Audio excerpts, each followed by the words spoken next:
ప్రార్థించే పెదవుల కన్నా సహాయం చేసే చేతులు మిన్న. ఆపదలో ఉన్నవారికి అండగా, కష్టాల్లో ఉన్నవారికి తనకు చేతనైన సహాయం, ప్రజల సమస్యల పరిష్కారానికి చేదోడు వాదోడుగా నిలుస్తున్నాడు గజనీ వెంకట్ గౌడ్.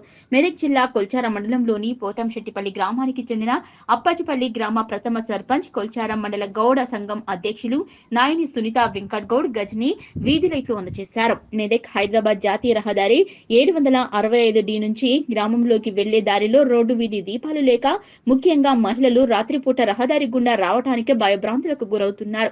ఈ విషయం తెలుసుకున్న సీనియర్ కాంగ్రెస్ నాయకులు అప్పాజిపల్లి ప్రథమ సర్పంచ్, కొల్చార మండల గౌడ సంఘం అధ్యక్షులు నాయన సునీత వెంకట్ గౌడ్ గజనీ తన సొంత డబ్బులను వెచ్చించి సుమారు 30,000 రూపాయల విలువ చేయగల వీధి దీపాలను అందజేశారు. ఈ కార్యక్రమంలో పోతంశెట్టిపల్లి తాజా మాజీ సర్పంచ్ గడ్డమీది నాగరాణి నరసింహులు, కాంగ్రెస్ పార్టీ అధ్యక్షులు గడ్డమీది రాములు, ఆత్మా కమిటీ మాజీ డైరెక్టర్ పుల్లబోయిన పోచయ్య, కొమ్ముల రాజు గౌడ్, పుల్లబోయిన దుర్గేష్, బ్రాహ్మణ్లపల్లి సత్యనారాయణ, యాదగిరి గౌడ్, మహేష్, వడ్ల భానుచందర్, గడ్డమీది శ్రీను, మంగలి విజయ్, నాయకోటి ప్రవీణ్ మరియు గ్రామ ప్రజలు పాల్గొన్నారు.